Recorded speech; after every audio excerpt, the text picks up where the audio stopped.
ओम शांति। भक्ति और ज्ञान में क्या अंतर है वो हम जानेंगे। भक्ति और ज्ञान अलग अलग है। भक्ति माना रात और ज्ञान माना दिन। भक्ति जो है वो अनेकों से आती है, अनेक मनुष्य गुरुओं से आती है।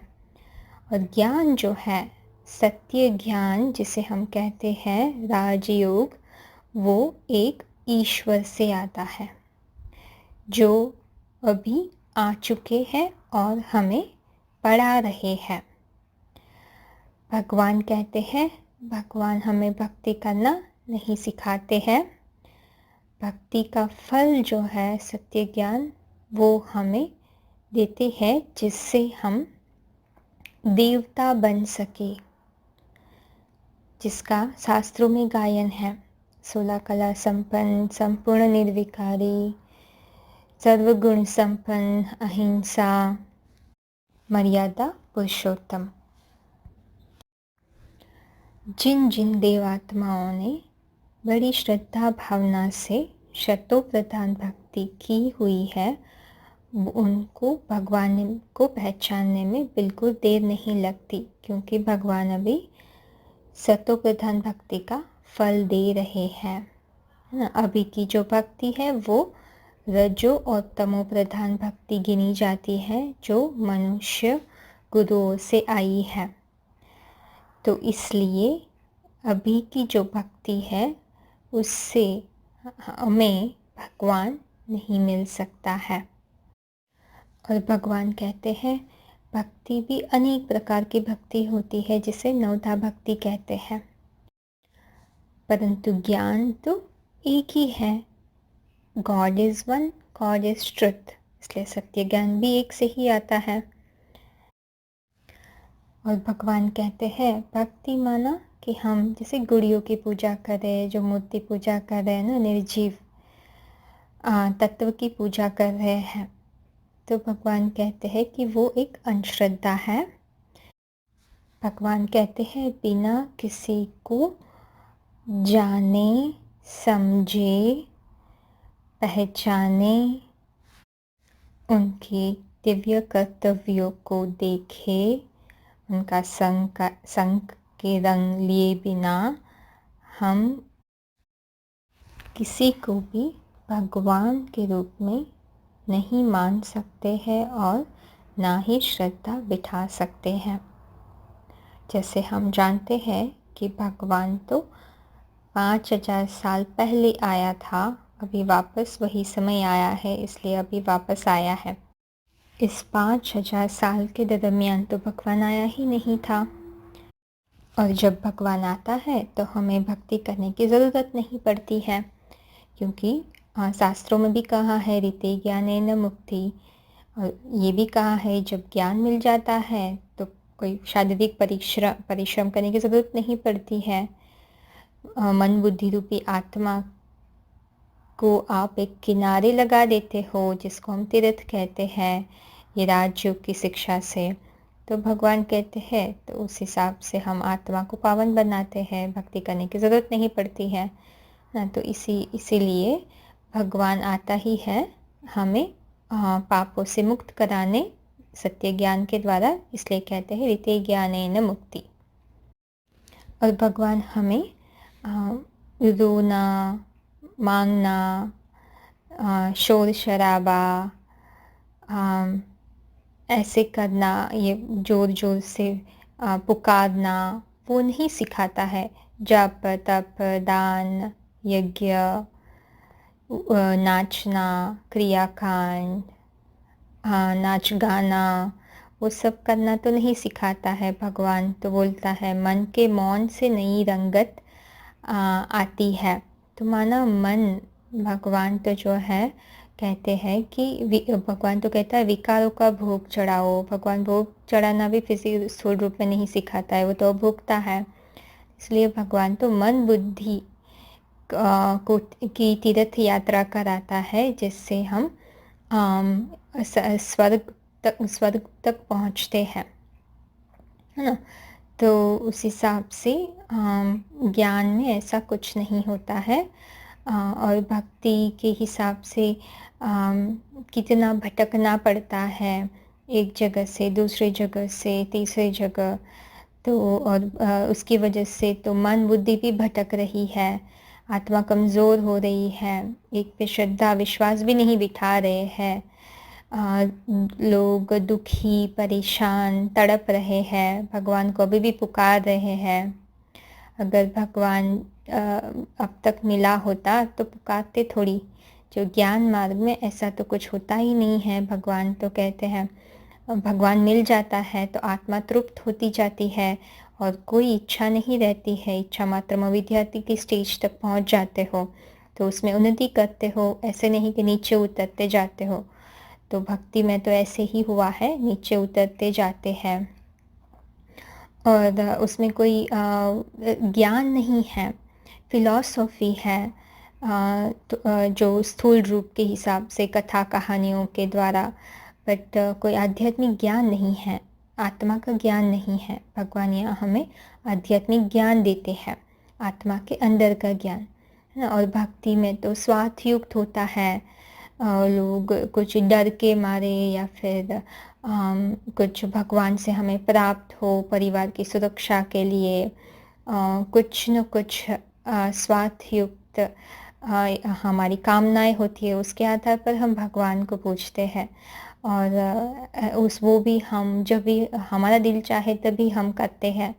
ऐसे नहीं है कि हम सुबह से शाम तक भगवान को याद करते हैं या फिर रेगुलरली हम मंदिर भी जाते हैं, ऐसा कुछ नहीं। जब भी मौका मिले, जब भी चाहे, जब भी हुआ तभी हम करते हैं, है ना। तो वो भी डिसिप्लिन तो कुछ है ही नहीं भक्ति मार्ग में, है ना। और भगवान को अगर पूरा दिन अंदर ही भगवान है तो मंदिर पे जाने की ज़रूरत क्या पड़ती थी।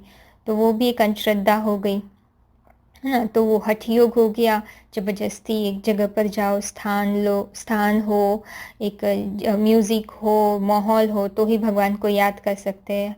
भला थोड़ी हम अपने बाप को ऐसे याद करते हैं, नहीं करते हैं। अंदर कोई झांकना नहीं चाहता है तो उस हिसाब से परेशान होते रहते हैं, है ना। तो इसीलिए भक्ति में जो है भगवान की याद नहीं होती है, बस महिमा सुनना सुनाना होता है। कि बोल दिया, सुन लिया, अच्छा लगा, ना। उसका कुछ कोई फीलिंग नहीं होता है, कुछ महसूसता नहीं होती है, नहीं हमारे कर्मों में कोई सुधार आता है, वही गलतियाँ करते जाते हैं, आत्मा अपवित्र बनती जाती है, ना। तो समझ नहीं है भक्ति में है, क्योंकि ज्ञान ही नहीं है, आध्यात्मिक ज्ञान। यहाँ भगवान आते हैं तो हम भक्ति करना नहीं सिखाते हैं।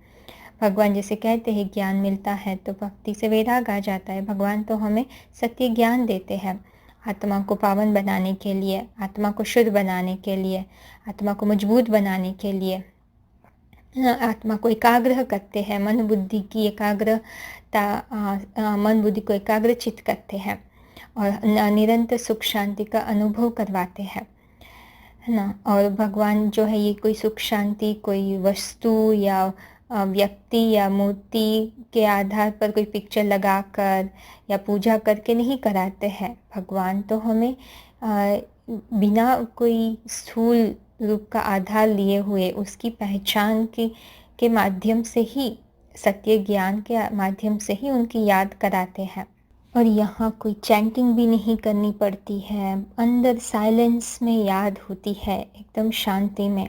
और कर्म करते करते भी याद हम कर सकते हैं। भक्ति मार्ग में तो ऐसा होता नहीं है और भगवान ने तो कर्म योग बोला है, तो भक्ति मार्ग के हिसाब से तो कर्म योग पॉसिबल नहीं है ना। तो क्योंकि पहचान ही नहीं है तो इसलिए भगवान को यहाँ आया हुआ है, पहचान दे रहा है, उस पहचान के आधार पर ही हम उनसे जुड़ सकते हैं।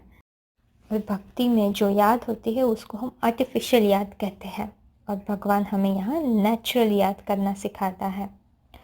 और भक्ति में जो है घर बार छोड़कर ऐसे हठ योगी बनकर हमें फिज़िकल पवित्रता, स्थूल पवित्रता और मन की पवित्रता को सिखाया जाता है। उसमें भी मन की पवित्रता होती ही नहीं है, विकारों का अंत नहीं होता है, बुद्धि बार बार घर वालों की तरफ जाती है और वहाँ जो है घर गृहस्थ की जो जिम्मेदारी है उसको छोड़कर हमें भगवान को प्राप्त करना सिखाता है। और यहाँ जो है भगवान हमें गृहस्थ जीवन में रहकर बेहद का संन्यास सिखाता है। जो घर गृहस्थ की कीचड़ में रहते हुए भी कमल फूल समान बनना है, वही सच्ची सच्ची पवित्रता है जो भगवान हमें सिखाता है। और भगवान जो है हमें यहाँ शास्त्रों का सार सुनाता है। वहाँ शास्त्रों का तो विस्तार करते करते उसमें मनमत कितनी डालकर बुद्धि को पवित्र बनाते हैं, और यहाँ हमें सार समझने को मिलता है। भगवान कहते हैं शास्त्र झूठे नहीं हैं, पर शास्त्रों का जो गलत तरीके से व्याख्यान हुआ है उसको उसमें से भगवान जैसे दूध का दूध पानी का पानी करके हमें जो है जो जिन्होंने सात्विक स्टेज में लिखा हुआ होता है उसकी जो सही मनोभावना से उन्होंने लिखा हुआ होता है उसको हमारे सामने रखता है सही तरीके से। और इसके अलावा भी हमारे पास जो उसमें नहीं भी लिखा होता है उसको भी हमें गहराई में समझाता है ना, जिसको हम मुरली कहते हैं ना। और भक्ति मार्ग जो है उसमें कितनी कितनी गलत मान्यताएं आ गई है। जैसे भगवान सर्वव्यापी है, गीता का भगवान कृष्ण है, मनुष्य 84 लाख योनियों में जाता है।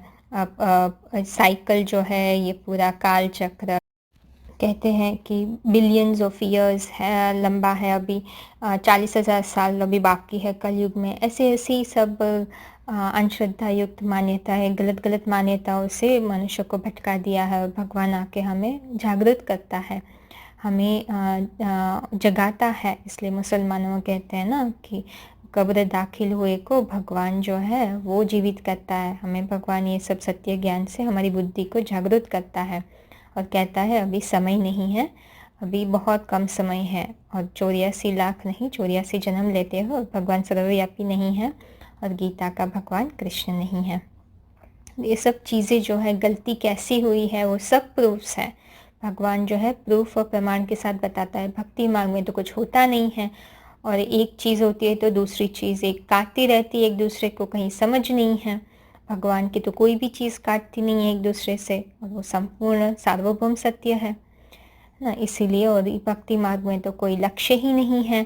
हाँ, चमत्कार के आधार पर हम आस लगाए बैठे हैं, होगा होगा होगा, कुछ होता तो है नहीं, है ना। तो अच्छे कर्म करते जाओ, अच्छे कर्म करते जाओ। कर्म की परिभाषा पता ही नहीं है, सत्य कर्म क्या है, कर्म अकर्म विकर्म की गुह्य गति। भगवान आके हम सब कुछ हमें सच्चाई बताता है। कर्म क्या है, अकर्म क्या है, विकर्म क्या है, सुकर्म क्या है, हमारा लक्ष्य क्या है, बिना लक्ष्य के लक्षण कैसे आ सकता है। यहाँ भक्ति मार्ग में तो कोई लक्ष्य ही नहीं है, बस शरीर छोड़ के जाना है निर्वाण धाम में। अरे शरीर छोड़े तो आत्मा जो है पाप और पुण्य का खाता बनाने के लिए शरीर चाहिए ना। आत्मा अगर शरीर में ही शांति का अनुभव नहीं करेगी तो शांति के धाम में कैसे जाएगी ना। तो बस ऐसे ही चमत्कार के आधार पर भगवान करेगा। भगवान तो बोलता है किसी के कर्म बंधन में वो कुछ इंटरफियर नहीं करता है।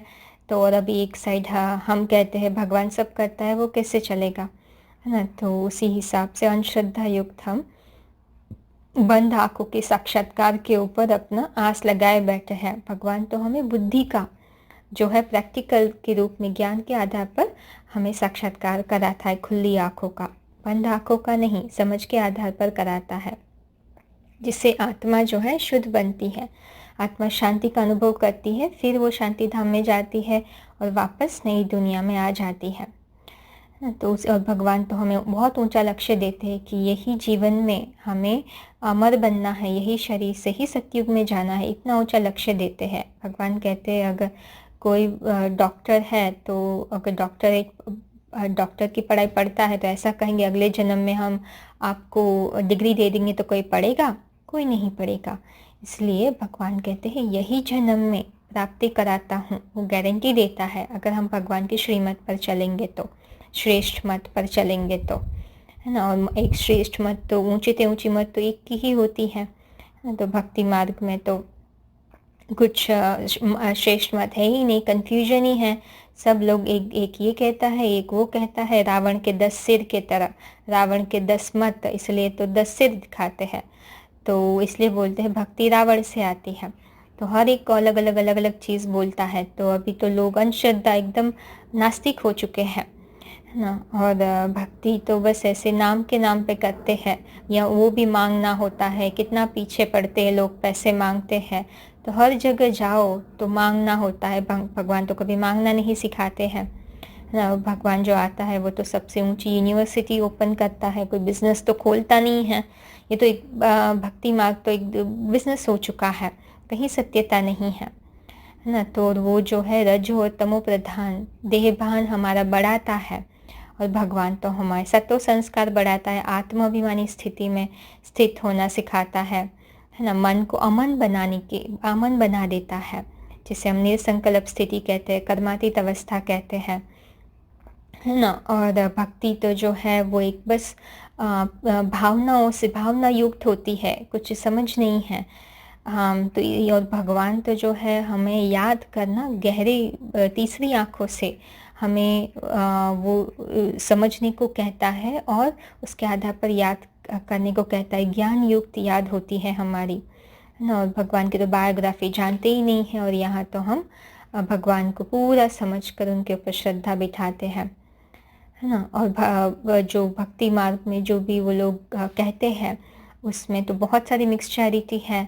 और वो उनका जो ज्ञान के नाम पे जो हम अंधश्रद्धा फैला रहे हैं, वो तो बुक थोड़े शास्त्रों में रिति रिटाई बातें बोल रहे हैं, कुछ नया तो नहीं बोल रहे हैं। भगवान तो यहाँ सागर है, वो साबित कर रहे हैं मैं सागर हूँ, नई नई बातें बताता है ना। तो उसी हिसाब से, और भक्ति मार्ग में तो जैसे संबंध होता है गुरु और शिष्य का, देहभान का संबंध होता है। भगवान तो यहाँ हमें आत्मिक संबंध कैसे बनाना है भगवान के साथ भी, और सब सर्व संबंध की हमें भासना कराता है। और ऐसे फॉलोवर गुरु का संबंध नहीं होता है, बाप बच्चे का संबंध है ना। और भक्ति मार्ग में कितना हम वेस्ट करते हैं खाने की चीज़ें, घी, राइस, तेल, वो सब कितना हम वेस्ट करते हैं। और भगवान तो यहाँ ऐसा कुछ भी वेस्ट नहीं कराता है। और हम जो है लाइक फिजिकल कोई स्थूल रूप में कोई त्याग करना नहीं सिखाता है, यहाँ तो विकारों का त्याग करना सिखाता है ना। और यहाँ तो हम सर्व संबंध भगवान को साकार रूप में साक्षात वो चैतन्य में आया हुआ है अनुभव कर रहे हैं। वो तो हम हर एक अपनी अपनी तरीके से भक्ति मार्ग में तो अपना अपना कुछ एक इमेज करके फोटो रख के याद कर रहे हैं, पता भी नहीं एक्चुअल में भगवान कैसा है। भगवान को तो शरीर नहीं है ना, तो शारीरिक रूप में ऐसे याद करते हैं हम। तो यहाँ भगवान को आध्यात्मिकता के आत्मिक रूप में हम याद कर रहे हैं, जब उसकी पर्सनालिटी को पहचान कर महसूस कर कर, है ना। और भक्ति मार्ग में कितनी सारी अफवाहें होती है, यहाँ तो सत्यता फैक्ट्स होता है ना। और भक्ति मार्ग में तो बस कुछ मेहनत है ही नहीं आत्मा की संबंधित। यहाँ तो हम आत्मा के हिसाब से ही मन बुद्धि का उपयोग करके मेहनत करवाते हैं। और भक्ति मार्ग की जो भी प्राप्ति है वो बहुत मुश्किल से थोड़ी प्राप्ति मिलती है। यहाँ तो भगवान हमें अगले 84 जन्म की प्राप्ति कराता है, 21 जन्म सत्युग त्रेता के, और उसके आधार पर 63 जन्म में भगवान हमें जो है सात्विक भक्ति के आधार पर भी हमें उसका पुण्य मिलता है ना। और भक्ति मार्ग में बहुत सारा टाइम, मनी, एनर्जी वेस्ट होता है। और भक्ति मार्ग में तो इनडायरेक्ट कोई मनुष्य को दान देते हैं, यहाँ तो भगवान को हम डायरेक्ट अपना जो भी दान है वो देते हैं, और वो भी दिल से बिना मांगे। इतना भगवान की शक्ति जो होती है, प्यार हमारे में भरता है, जिसके आधार पर खुद लोग भगवान की तरफ खींचे जाते हैं ना। और भक्ति को जैसे हमने कहा कि उससे मुक्ति नहीं, जीवन मुक्ति नहीं मिल सकती है, ना सुख शांति मिल सकती है। यहाँ हमें मुक्ति और जीवन मुक्ति दोनों मिलता है। भक्ति मार्ग में जैसे कहा पॉम्प एंड शो होता है, यहाँ सिंपल लिविंग हाई थिंकिंग, है ना। जो एक सादा जीवन ऊंच विचार के आधार पर हम अपना जीवन व्यतीत करते हैं। और भक्ति करने से पाप नहीं धुलते हैं, यहाँ हमारे पाप सब धुल जाते हैं ना। और स्वर्ग में नहीं जाते भक्ति करने से, हम मृत्यु पे जीत नहीं पाते हैं, लेकिन ज्ञान से हम अमर बनते हैं। भक्ति में बहुत सारा मैडनेस, पागलपन होने की वजह से उसको मुर्दाबाद कहते हैं, और ज्ञान में समझ होने के हिसाब से उसको जिंदाबाद कहते हैं। और भक्ति जो है 4 अवस्था से गुजरती है, सतो प्रधान, सत्तो प्रधान, सतो सामान्य, रजो प्रधान एंड तमो प्रधान। और ज्ञान जो है वो तो सदा, भगवान का ज्ञान तो सदा पवित्र रहता है, वो 4 अवस्था से नहीं गुजरता है।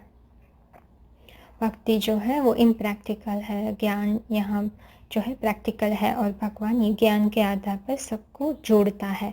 और भक्ति जो है वो भक्ति भज शब्द से आता है। भज माना ही विभाजित करना, डिवाइड करना, है ना। तो भक्ति जो है अलोट करना। फिर बाद में उन्होंने भक्ति का जो है श्रद्धा भावना भी उसका अर्थ किया हुआ है, लेकिन एक अर्थ जो है वो है बांटना। और भक्ति द्वापर से शुरू होती है। द्वा माना 2, जहाँ जो युग होता है, जहाँ 2 मतें शुरू हो जाती है, तभी भक्ति की शुरुआत होती है। उससे पहले भक्ति नहीं होती थी, कि तभी सब आत्मिक स्थिति में रहते थे, भक्ति करने की ज़रूरत ही नहीं थी। जब दुखी हो गए और आत्मिक स्थिति भूल गए, तभी देवताएं मनुष्य बनकर भक्ति करने लगे।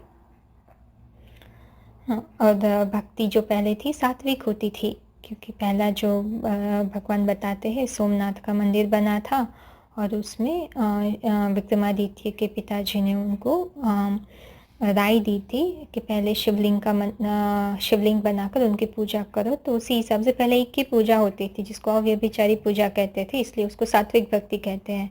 फिर बहुत अनेकों की पूजा होने लगी, तो उसको व्यभिचारी भक्ति कहते हैं, एक में बुद्धि नहीं टिकाते हैं। तो उसी हिसाब से उससे पतन होना चालू हुआ, और भगवान उसके बारे में बहुत डिटेल में बताते हैं। वो हम अभी भगवान के क्लासेस के थ्रू सुनेंगे, जो आपको मिलते रहेंगे, है ना। तो उनको ज़रूर सुनिए आप। भगवान को सुने बिना हम उन पे विश्वास नहीं कर सकते, जानना पड़ेगा। और नया ज्ञान है, इसलिए समय भी लगेगा। ऐसा लगेगा पहले सुना ही नहीं है, बैठता ही नहीं है। तो जितना हम समय बिताएंगे, समझेंगे, तो बुद्धि मजबूत होगी, तो सब कुछ हमें फील होगा, याद रहेगा, तो भगवान के साथ भी कनेक्शन भी होगा। तो बुद्धि कमज़ोर है, इसलिए नहीं हो सकता है। मजबूत बनाने के लिए तो ज्ञान देने भगवान आया हुआ है, इसलिए रोज़ मुरली सुनना है। भगवान कहते हैं मिस नहीं करनी है एक दिन भी मुरली, है ना। और यहाँ भक्ति से हम ज़्यादा ही अटैचमेंट आ जाता है, हमें विकार बढ़ते हैं, लेकिन यहाँ निर्विकारी बनते हैं। निराकारी, निर्विकारी, निरहंकारी भगवान हमें बनाता है ना। तो यहाँ जो है हम नष्टो मोह स्मृति लब्धा, जो गीता में बोला है, वो हम प्राप्ति करते हैं, है ना। और यह ज्ञान से स्वाधीन बनते हैं, भक्ति से अधीन बनते हैं, है ना। और यहाँ ज्ञान से हम अपने 84 जन्मों की कहानी को जानते हैं, हमारे जो भी श्रेष्ठ जन्म है। इसलिए तो इसको पुरुषोत्तम संगम युग कहते हैं। पुरुषों में उत्तम जो सबके श्रेष्ठ पाठ है, वो हमें सबको पता चलते हैं। और जो भी श्रेष्ठ आत्मा है, जिसको हमने इष्ट देव के रूप में अभी तक भगवान के रूप में पूजा है, वो भी दुनिया के सामने प्रत्यक्ष होती है। तो उसी हिसाब से भगवान कहते हैं अभी पूजने की क्या ज़रूरत है, आप ही वो बन रहे हो, है ना। तो हमें वो पता करना है हम कौन से देवता है, किस नंबर के देवता है, कौन सी श्रेष्ठ आत्मा है ना। तो इसलिए हमें राज पता नहीं चलता है। यहाँ राज योग से हमारे 84 जन्म के राज हमें पता चलते हैं। तो इसी हिसाब से भक्ति और ज्ञान में ये सब अंतर है। इसको हमें भगवान आके ही अभी बता रहा है। और एक बात बताना रहेगी, भक्ति में पुरुषार्थ नहीं होता है, पुरुष अर्थ, है ना। पुरुष माने आत्मा जो शरीर में बैठे है, उसके अर्थ नहीं करते हैं। तो और यहाँ पुरुष अर्थ होता है। तो भगवान हमें समझा कर हर एक चीज़ हमें बताता है और हमें करवाता है समझ के आधार पर। और भक्ति मार्ग में भगवान को बहुत ही गलत तरीके से हम भगवान का अपमान बहुत हमने किया है। और यहाँ हम तो भगवान को जानकर उसकी महिमा करते हैं।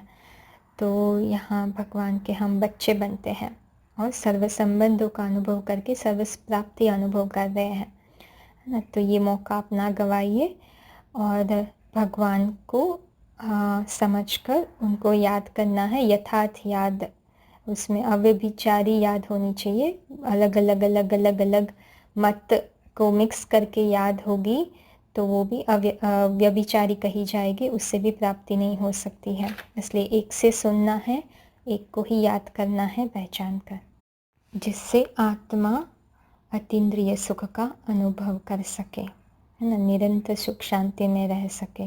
यही एक मौका है, if not now then never. ना अभी थोड़ा ही समय है, भगवान तो थोड़े समय में ही चले जाने वाला है ना। संगम युग है, मौजों का युग। ओम शांति।